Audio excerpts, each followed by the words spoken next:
سہل بن سعد رضی اللہ عنہ نے بیان کیا کہ قبا کے بنو عمرو بن عوف میں آپس میں کچھ تکرار ہو گئی تو رسول اللہ صلی اللہ علیہ وسلم اپنے کئی اصحاب کو ساتھ لے کر ان کے یہاں ان میں صلح کرانے کے لیے گئے اور نماز کا وقت ہو گیا لیکن آپ تشریف نہ لا سکے۔ چنانچہ بلال رضی اللہ عنہ نے آگے بڑھ کر اذان دی۔ ابھی تک چونکہ حضرت صلی اللہ علیہ وسلم تشریف نہیں لائے تھے، اس لیے وہ حضرت صلی اللہ علیہ وسلم ہی کی ہدایت کے مطابق ابو بکر رضی اللہ عنہ کے پاس آئے اور ان سے کہا حضور صلی اللہ علیہ وسلم وہیں رک گئے ہیں اور نماز کا وقت ہو گیا ہے، کیا آپ لوگوں کو نماز پڑھا دیں گے؟ انہوں نے کہا کہ ہاں اگر تم چاہو۔ اس کے بعد بلال رضی اللہ عنہ نے نماز کی تکبیر کہی اور ابو بکر رضی اللہ عنہ آگے بڑھے۔ نماز کے درمیان نبی کریم صلی اللہ علیہ وسلم صفوں کے درمیان سے گزرتے ہوئے پہلی صف میں آپ پہنچے۔ لوگ بار بار ہاتھ پر ہاتھ مارنے لگے مگر ابو بکر رضی اللہ عنہ نماز میں کسی دوسری طرف متوجہ نہیں ہوتے تھے، مگر جب بار بار ایسا ہوا تو آپ متوجہ ہوئے اور معلوم کیا کہ رسول اللہ صلی اللہ علیہ وسلم آپ کے پیچھے ہیں۔ حضرت صلی اللہ علیہ وسلم نے اپنے ہاتھ کے اشارے سے انہیں حکم دیا کہ جس طرح وہ نماز پڑھا رہے ہیں اسے جاری رکھیں، لیکن ابو بکر رضی اللہ عنہ نے اپنا ہاتھ اٹھا کر اللہ کی حمد بیان کی اور الٹے پاؤں پیچھے آ گئے اور صف میں مل گئے۔ پھر نبی کریم صلی اللہ علیہ وسلم آگے بڑھے اور نماز پڑھائی۔ نماز سے فارغ ہو کر آپ لوگوں کی طرف متوجہ ہوئے اور انہیں ہدایت کی کہ لوگو، جب نماز میں کوئی بات پیش آتی ہے تو تم ہاتھ پر ہاتھ مارنے لگتے ہو۔ ہاتھ پر ہاتھ مارنا عورتوں کے لیے ہے، مردوں کو جس کی نماز میں کوئی بات پیش آئے تو اسے سبحان اللہ کہنا چاہیے، کیونکہ یہ لفظ جو بھی سنے گا وہ متوجہ ہو جائے گا۔ اے ابو بکر، جب میں نے اشارہ بھی کر دیا تو پھر آپ لوگوں کو نماز کیوں نہیں پڑھاتے رہے؟ انہوں نے عرض کیا ابو قحافہ کے بیٹے کے لیے یہ بات مناسب نہ تھی کہ وہ رسول اللہ صلی اللہ علیہ وسلم کے ہوتے ہوئے نماز پڑھائے۔ صحیح بخاری حدیث نمبر 2690۔ معتمر نے بیان کیا، کہا کہ میں نے اپنے باپ سے سنا اور ان سے انس رضی اللہ عنہ نے بیان کیا کہ نبی کریم صلی اللہ علیہ وسلم سے عرض کیا گیا اگر آپ عبداللہ بن ابی منافق کے یہاں تشریف لے چلتے تو بہتر تھا۔ حضرت صلی اللہ علیہ وسلم اس کے یہاں ایک گدھے پر سوار ہو کر تشریف لے گئے۔ صحابہ رضوان اللہ علیہم پیدل آپ کے ہمراہ تھے۔ جدھر سے آپ گزر رہے تھے وہ شور زمین تھی۔ جب نبی کریم صلی اللہ علیہ وسلم اس کے یہاں پہنچے تو وہ کہنے لگا ذرا آپ دور ہی رہیے، آپ کے گدھے کی بو نے میرا دماغ پریشان کر دیا ہے۔ اس پر ایک انصاری صحابی بولے کہ اللہ کی قسم، رسول اللہ صلی اللہ علیہ وسلم کا گدھا تجھ سے زیادہ خوشبودار ہے۔ عبداللہ منافق کی طرف سے اس کی قوم کا ایک شخص ان صحابی کی اس بات پر غصہ ہو گیا اور دونوں نے ایک دوسرے کو برا بھلا کہا۔ پھر دونوں طرف سے دونوں کے حمایتی مشتعل ہو گئے اور ہاتھا پائی، چھڑی اور جوتے تک نوبت پہنچ گئی۔ ہمیں معلوم ہوا ہے کہ یہ آیت اسی موقع پر نازل ہوئی تھی، اگر مسلمانوں کے دو گروہ آپس میں لڑ پڑیں تو ان میں صلح کرا دو۔ صحیح بخاری حدیث نمبر 2691۔ حمید بن عبد الرحمن نے خبر دی کہ ان کی والدہ ام کلثوم بنت عقبہ نے انہیں خبر دی اور انہوں نے نبی کریم صلی اللہ علیہ وسلم کو یہ فرماتے سنا تھا کہ جھوٹا وہ نہیں ہے جو لوگوں میں باہم صلح کرانے کی کوشش کرے اور اس کے لیے کسی اچھی بات کی چغلی کھائے یا اسی سلسلے کی اور کوئی اچھی بات کہہ دے۔ صحیح بخاری حدیث نمبر 2692۔ ابو حازم نے بیان کیا اور ان سے سہل بن سعد رضی اللہ عنہ نے بیان کیا کہ قبا کے لوگوں نے آپس میں جھگڑا کیا اور نوبت یہاں تک پہنچی کہ ایک نے دوسرے پر پتھر پھینکے۔ حضرت صلی اللہ علیہ وسلم کو جب اس کی اطلاع دی گئی تو آپ نے فرمایا چلو ہم ان میں صلح کرائیں گے۔ صحیح بخاری حدیث نمبر 2693۔ سفیان ثوری نے بیان کیا ہشام بن عروہ سے، ان سے ان کے والد نے اور ان سے حضرت عائشہ رضی اللہ عنہا نے اللہ تعالیٰ کے اس فرمان کی تفسیر میں فرمایا اگر کوئی عورت اپنے شوہر کی طرف سے بے توجہی دیکھے تو اس سے مراد ایسا شوہر ہے جو اپنی بیوی میں ایسی چیزیں پائے جو اسے پسند نہ ہوں، عمر کی زیادتی وغیرہ، اس لیے اسے اپنے سے جدا کرنا چاہتا ہو، اور عورت کہے کہ مجھے جدا نہ کرو، نفقہ وغیرہ جس طرح تم چاہو دیتے رہنا، تو انہوں نے فرمایا کہ اگر دونوں اس پر راضی ہو جائیں تو کوئی حرج نہیں ہے۔ صحیح بخاری حدیث نمبر 2694۔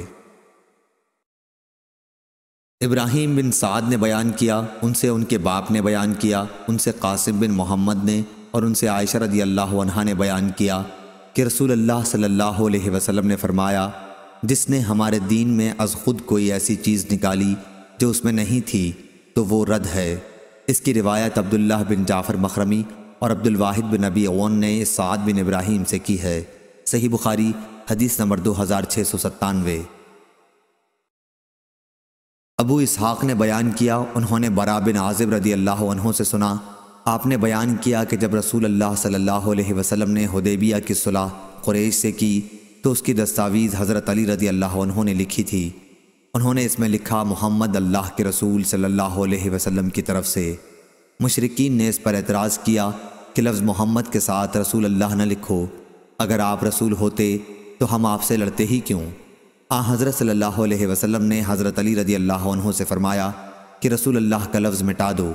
علی رضی اللہ عنہ نے کہا کہ میں نے کہا کہ میں تو اسے نہیں مٹا سکتا، تو حضرت صلی اللہ علیہ وسلم نے خود اپنے ہاتھ سے وہ لفظ مٹا دیا اور مشرکین کے ساتھ اس شرط پر صلح کی کہ آپ اپنے اصحاب کے ساتھ آئندہ سال 3 دن کے لیے مکہ آئیں اور ہتھیار میان میں رکھ کر داخل ہوں۔ شاگردوں نے پوچھا کہ جلبان الصلاح جس کا یہاں ذکر ہے کیا چیز ہوتی ہے؟ تو انہوں نے بتایا کہ میان اور جو چیز اس کے اندر ہوتی ہے اس کا نام جلبان ہے۔ صحیح بخاری حدیث نمبر 2698۔ برا بن عازب رضی اللہ عنہ نے بیان کیا کہ رسول اللہ صلی اللہ علیہ وسلم نے ذی قعدہ کے مہینے میں عمرے کا احرام باندھا، لیکن مکے والوں نے آپ کو شہر میں داخل نہیں ہونے دیا۔ آخر صلح اس پر ہوئی کہ آئندہ سال آپ مکے میں 3 روز قیام کریں گے۔ جب صلح نامہ لکھا جانے لگا تو اس میں لکھا گیا کہ یہ وہ صلح نامہ ہے جو محمد رسول اللہ صلی اللہ علیہ وسلم نے کیا ہے، لیکن مشرکین نے کہا کہ ہم تو اسے نہیں مانتے، اگر ہمیں علم ہو جائے کہ آپ اللہ کے رسول ہیں تو ہم آپ کو نہ روکیں، بس آپ صرف محمد بن عبداللہ ہیں۔ حضرت صلی اللہ علیہ وسلم نے فرمایا کہ میں رسول اللہ بھی ہوں اور محمد بن عبداللہ بھی ہوں۔ اس کے بعد آپ نے علی رضی اللہ عنہ سے فرمایا کہ رسول اللہ صلی اللہ علیہ وسلم کا لفظ مٹا دو۔ انہوں نے عرض کیا، نہیں، خدا کی قسم میں تو یہ لفظ کبھی نہ مٹاؤں گا۔ آخر آپ نے خود دستاویز لی اور لکھا کہ یہ اس کی دستاویز ہے کہ محمد بن عبداللہ نے اس شرط پر صلح کی ہے کہ مکے میں وہ ہتھیار میان میں رکھے بغیر داخل نہ ہوں گے۔ اگر مکہ کا کوئی شخص ان کے ساتھ جانا چاہے گا تو وہ اسے ساتھ نہ لے جائیں گے، لیکن اگر ان کے اصحاب میں سے کوئی شخص مکے میں رہنا چاہے گا تو اسے وہ نہ روکیں گے۔ جب آئندہ سال آپ مکے میں تشریف لے گئے اور مکے میں قیام کی مدت پوری ہو گئی تو قریش علی رضی اللہ عنہ کے پاس آئے اور کہا کہ اپنے صاحب سے کہیے کہ مدت پوری ہو گئی ہے اور اب وہ ہمارے یہاں سے چلے جائیں۔ چنانچہ نبی کریم صلی اللہ علیہ وسلم مکے سے روانہ ہونے لگے۔ اس وقت حمزہ رضی اللہ عنہ کی ایک بچی چچا چچا کرتی آئیں۔ علی رضی اللہ عنہ نے انہیں اپنے ساتھ لے لیا، پھر فاطمہ رضی اللہ عنہ کے پاس ہاتھ پکڑ کر لائے اور فرمایا، اپنی چچازاد بہن کو بھی ساتھ لے لو۔ انہوں نے اس کو اپنے ساتھ سوار کر لیا۔ پھر علی، زید اور جعفر رضی اللہ عنہ کا جھگڑا ہوا۔ علی رضی اللہ عنہ نے فرمایا کہ اس کا میں زیادہ مستحق ہوں، یہ میرے چچا کی بچی ہے۔ جعفر رضی اللہ عنہ نے فرمایا کہ یہ میرے بھی چچا کی بچی ہے اور اس کی خالہ میرے نکاح میں بھی ہیں۔ زید رضی اللہ عنہ نے فرمایا کہ میرے بھائی کی بچی ہے۔ نبی کریم صلی اللہ علیہ وسلم نے بچی کی خالہ کے حق میں فیصلہ کیا اور فرمایا کہ خالہ ماں کی جگہ ہوتی ہے۔ پھر علی رضی اللہ عنہ سے فرمایا کہ تم مجھ سے ہو اور میں تم سے ہوں۔ جعفر رضی اللہ عنہ سے فرمایا کہ تم صورت اور عادات و اخلاق سب میں مجھ سے مشابہ ہو۔ زید رضی اللہ عنہ سے فرمایا کہ تم ہمارے بھائی بھی ہو اور مولا بھی۔ صحیح بخاری حدیث نمبر 2699۔ برا بن عازب رضی اللہ عنہ نے بیان کیا کہ نبی کریم صلی اللہ علیہ وسلم نے صلح حدیبیہ مشرکین کے ساتھ 3 شرائط پر کی تھی۔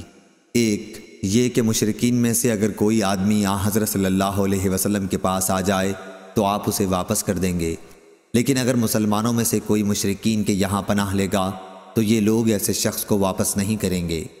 2 یہ کہ آپ آئندہ سال مکہ آ سکیں گے اور صرف 3 دن ٹھہریں گے۔ 3 یہ کہ ہتھیار، تلوار، تیر وغیرہ نیام اور ترکش میں ڈال کر ہی مکے میں داخل ہوں گے۔ چنانچہ ابو جندل رضی اللہ عنہ جو مسلمان ہو گئے تھے اور قریش نے ان کو قید کر رکھا تھا، بیڑیوں کو گھسیٹتے ہوئے آئے تو آپ نے انہیں شرائط معاہدے کے مطابق مشرکوں کو واپس کر دیا۔ امام بخاری نے کہا کہ معمل نے سفیان سے ابو جندل کا ذکر نہیں کیا ہے اور البجلبان الصلاح کے بجائے البجلب الصلاح کے لفظ نقل کیے ہیں۔ صحیح بخاری حدیث نمبر 2700۔ فلیح نے بیان کیا ان سے نافع نے اور ان سے ابن عمر رضی اللہ عنہ نے کہ رسول کریم صلی اللہ علیہ وسلم عمرے کا احرام باندھ کر نکلے تو کفار قریش نے آپ کو بیت اللہ جانے سے روک دیا، اس لیے آپ نے قربانی کا جانور حدیبیہ میں ہی ذبح کر دیا اور سر بھی وہیں منڈوا لیا، اور کفار مکہ سے آپ نے اس شرط پر صلح کی تھی کہ آپ آئندہ سال عمرہ کر سکیں گے، تلواروں کے سوا اور کوئی ہتھیار ساتھ نہ لائیں گے اور وہ بھی نیام میں ہوں گی، اور قریش جتنے دن چاہیں گے اس سے زیادہ مکے میں نہ ٹھہر سکیں گے، یعنی 3 دن۔ چنانچہ حضرت صلی اللہ علیہ وسلم نے آئندہ سال عمرہ کیا اور شرائط کے مطابق آپ صلی اللہ علیہ وسلم مکے میں داخل ہوئے۔ پھر جب 3 دن گزر چکے تو قریش نے مکے سے چلے جانے کے لیے کہا اور آپ صلی اللہ علیہ وسلم وہاں سے واپس چلے آئے۔ صحیح بخاری حدیث نمبر 2701۔ یحییٰ نے بیان کیا ان سے بشیر بن یسار نے اور ان سے سہل بن ابی حسمہ رضی اللہ عنہ نے بیان کیا کہ عبداللہ بن سہل اور محیصہ بن مسعود بن زید رضی اللہ عنہ خیبر گئے۔ خیبر کے یہودیوں سے مسلمانوں کی ان دنوں صلح تھی۔ صحیح بخاری حدیث نمبر 2702۔ حمید نے بیان کیا اور ان سے انس رضی اللہ عنہ نے بیان کیا کہ نضر کی بیٹی ربی رضی اللہ عنہا نے ایک لڑکی کے دانت توڑ دیے۔ اس پر لڑکی والوں نے تاوان مانگا اور ان لوگوں نے معافی چاہی، لیکن معاف کرنے سے انہوں نے انکار کیا۔ چنانچہ نبی کریم صلی اللہ علیہ وسلم کی خدمت میں حاضر ہوئے تو آپ نے بدلہ لینے کا حکم دیا، یعنی ان کا بھی دانت توڑ دیا جائے۔ انس بن نضر رضی اللہ عنہ نے عرض کیا، یا رسول اللہ صلی اللہ علیہ وسلم، ربی کا دانت کس طرح توڑا جا سکے گا؟ نہیں، اس ذات کی قسم جس نے آپ کو حق کے ساتھ مبعوث فرمایا ہے، اس کا دانت نہیں توڑا جائے گا۔ حضور صلی اللہ علیہ وسلم نے فرمایا، انس، کتاب اللہ کا فیصلہ تو بدلہ لینے قصاص ہی کا ہے۔ چنانچہ یہ لوگ راضی ہو گئے اور معاف کر دیا۔ پھر آپ نے فرمایا کہ اللہ کے کچھ بندے ایسے بھی ہیں کہ اگر وہ اللہ کی قسم کھا لیں تو اللہ تعالیٰ خود ان کی قسم پوری کرتا ہے۔ فزاری نے اپنی روایت میں حمید سے اور انہوں نے انس رضی اللہ عنہ سے یہ زیادتی نقل کی ہے کہ وہ لوگ راضی ہو گئے اور تاوان لے لیا۔ صحیح بخاری حدیث نمبر 2703۔ ابو موسیٰ نے بیان کیا کہ میں نے حضرت امام حسن بصری سے سنا، وہ بیان کرتے تھے کہ قسم اللہ کی، جب حسن بن علی رضی اللہ عنہ معاویہ رضی اللہ عنہ کے مقابلے میں پہاڑوں جیسا لشکر لے کر پہنچے تو عمرو بن عاص رضی اللہ عنہ نے کہا، جو امیر معاویہ رضی اللہ عنہ کے خاص مشیر تھے، کہ میں ایسا لشکر دیکھ رہا ہوں جو اپنے مقابل کو نیست و نابود کیے بغیر واپس نہ جائے گا۔ معاویہ رضی اللہ عنہ نے اس پر کہا، اور قسم اللہ کی، وہ ان دونوں اصحاب میں زیادہ اچھے تھے۔ کیا اے عمرو، اگر اس لشکر نے اس لشکر کو قتل کر دیا یا اس نے اس کو کر دیا تو اللہ تعالیٰ کی بارگاہ میں لوگوں کے امور کی جواب دہی کے لیے میرے ساتھ کون ذمہ داری لے گا؟ لوگوں کی بیوہ عورتوں کی خبرگیری کے سلسلے میں میرے ساتھ کون ذمہ دار ہوگا؟ لوگوں کی آل اولاد کے سلسلے میں میرے ساتھ کون ذمہ دار ہوگا؟ آخر معاویہ رضی اللہ عنہ نے حسن رضی اللہ عنہ کے یہاں قریش کی شاخ بنو عبد شمس کے 2 آدمی بھیجے، عبد الرحمن بن سمرہ اور عبداللہ بن عامر بن کریز۔ آپ نے ان دونوں سے فرمایا کہ حسن بن علی رضی اللہ عنہ کے یہاں جاؤ اور ان کے سامنے صلح پیش کرو، ان سے اس پر گفتگو کرو اور فیصلہ انہی کی مرضی پر چھوڑ دو۔ چنانچہ یہ لوگ آئے اور آپ سے گفتگو کی اور فیصلہ آپ ہی کی مرضی پر چھوڑ دیا۔ حسن بن علی رضی اللہ عنہ نے فرمایا، ہم بنو عبد المطلب کی اولاد ہیں اور ہم کو خلافت کی وجہ سے روپیہ پیسہ خرچ کرنے کی عادت ہو گئی ہے، اور ہمارے ساتھ یہ لوگ ہیں، یہ خون خرابہ کرنے میں طاق ہیں، بغیر روپیہ دیے ماننے والے نہیں۔ وہ کہنے لگے، حضرت امیر معاویہ رضی اللہ عنہ آپ کو اتنا اتنا روپیہ دینے پر راضی ہیں اور آپ سے صلح چاہتے ہیں۔ فیصلہ آپ کی مرضی پر چھوڑا ہے اور آپ سے پوچھا ہے۔ حضرت حسن رضی اللہ عنہ نے فرمایا کہ اس کی ذمہ داری کون لے گا؟ ان دونوں قاصدوں نے کہا کہ ہم اس کے ذمہ دار ہیں۔ حضرت حسن نے جس چیز کے متعلق بھی پوچھا تو انہوں نے یہی کہا کہ ہم اس کے ذمہ دار ہیں۔ آخر آپ نے صلح کر لی۔ پھر فرمایا کہ میں نے حضرت ابو بکر رضی اللہ عنہ سے سنا تھا، وہ بیان کرتے تھے کہ میں نے رسول اللہ صلی اللہ علیہ وسلم کو منبر پر یہ فرماتے سنا ہے، اور حسن بن علی رضی اللہ عنہ حضرت صلی اللہ علیہ وسلم کے پہلو میں تھے۔ آپ کبھی لوگوں کی طرف متوجہ ہوتے اور کبھی حسن رضی اللہ عنہ کی طرف، اور فرماتے کہ میرا یہ بیٹا سردار ہے اور شاید اس کے ذریعے اللہ تعالی مسلمانوں کے دو عظیم گروہوں میں صلح کرائے گا۔ امام بخاری نے کہا، مجھ سے علی بن عبداللہ مدینی نے بیان کیا کہ ہمارے نزدیک اس حدیث سے حسن بصری کا ابو بکر رضی اللہ عنہ سے سننا ثابت ہوا ہے۔ صحیح بخاری حدیث نمبر 2704۔ عبد الحمید نے بیان کیا، ان سے سلیمان بن ہلال نے، ان سے یحییٰ بن سعید نے، ان سے ابو الرجال محمد بن عبد الرحمن نے، ان سے ان کی والدہ عمرہ بنت عبد الرحمن نے بیان کیا کہ میں نے حضرت عائشہ رضی اللہ عنہا سے سنا، انہوں نے کہا کہ رسول اللہ صلی اللہ علیہ وسلم نے دروازے پر دو جھگڑا کرنے والوں کی آواز سنی جو بلند ہو گئی تھی۔ واقعہ یہ تھا کہ ایک آدمی دوسرے سے قرض میں کچھ کمی کرنے اور تقاضے میں کچھ نرمی برتنے کے لیے کہہ رہا تھا، اور دوسرا کہتا تھا کہ اللہ کی قسم میں یہ نہیں کروں گا۔ آخر رسول اللہ صلی اللہ علیہ وسلم ان کے پاس گئے اور فرمایا کہ اس بات پر اللہ کی قسم کھانے والے صاحب کہاں ہیں کہ وہ ایک اچھا کام نہیں کریں گے؟ ان صحابی نے عرض کیا، میں ہی ہوں یا رسول اللہ، اب میرا بھائی جو چاہتا ہے وہی مجھ کو بھی پسند ہے۔ صحیح بخاری حدیث نمبر 2705۔ اعرج نے بیان کیا کہ مجھ سے عبداللہ بن کعب بن مالک نے بیان کیا، اور ان سے کعب بن مالک رضی اللہ عنہ نے، کہ عبداللہ بن حضرت اسلمی رضی اللہ عنہ پر ان کا قرض تھا۔ ان سے ملاقات ہوئی تو انہوں نے ان کا پیچھا کیا، آخر تکرار میں دونوں کی آواز بلند ہو گئی۔ نبی کریم صلی اللہ علیہ وسلم ادھر سے گزرے تو آپ نے فرمایا، اے کعب، اور اپنے ہاتھ سے اشارہ کیا جیسے آپ کہہ رہے ہوں کہ آدھا قرض کم کر دے۔ چنانچہ انہوں نے آدھا قرض چھوڑ دیا اور آدھا لیا۔ صحیح بخاری حدیث نمبر 2706۔ عبد الرزاق نے خبر دی، کہا ہم کو معمر نے خبر دی حمام سے، اور ان سے ابو ہریرہ رضی اللہ عنہ نے بیان کیا کہ رسول اللہ صلی اللہ علیہ وسلم نے فرمایا، انسان کے بدن کے 360 جوڑوں میں سے ہر جوڑ پر ہر اس دن کا صدقہ واجب ہے جس میں سورج طلوع ہوتا ہے، اور لوگوں کے درمیان انصاف کرنا بھی ایک صدقہ ہے۔ صحیح بخاری حدیث نمبر 2707۔ زبیر رضی اللہ عنہ بیان کرتے تھے کہ ان میں اور ایک انصاری صحابی میں جو بدر کی لڑائی میں بھی شریک تھے، مدینے کی پتھریلی زمین کی نالی کے باب میں جھگڑا ہوا۔ وہ اپنا مقدمہ رسول اللہ صلی اللہ علیہ وسلم کی خدمت میں لے گئے۔ دونوں حضرات اس نالے سے اپنے باغ سیراب کیا کرتے تھے۔ رسول اللہ صلی اللہ علیہ وسلم نے فرمایا، زبیر تم پہلے سیراب کر لو، پھر اپنے پڑوسی کو بھی سیراب کرنے دو۔ اس پر انصاری کو غصہ آ گیا اور کہا، یا رسول اللہ صلی اللہ علیہ وسلم، کیا اس وجہ سے کہ یہ آپ کی پھوپھی کے لڑکے ہیں؟ اس پر رسول اللہ صلی اللہ علیہ وسلم کے چہرے کا رنگ بدل گیا اور آپ نے فرمایا، اے زبیر، تم سیراب کرو اور پانی کو اپنے باغ میں اتنی دیر تک آنے دو کہ دیوار تک چڑھ جائے۔ اس مرتبہ رسول اللہ صلی اللہ علیہ وسلم نے زبیر رضی اللہ عنہ کو ان کا پورا حق عطا فرمایا۔ اس سے پہلے آپ نے ایسا فیصلہ کیا تھا جس میں حضرت زبیر رضی اللہ عنہ اور انصاری صحابی دونوں کی رعایت تھی، لیکن جب انصاری نے رسول اللہ صلی اللہ علیہ وسلم کو غصہ دلایا تو آپ نے زبیر رضی اللہ عنہ کو قانون کے مطابق پورا حق عطا فرمایا۔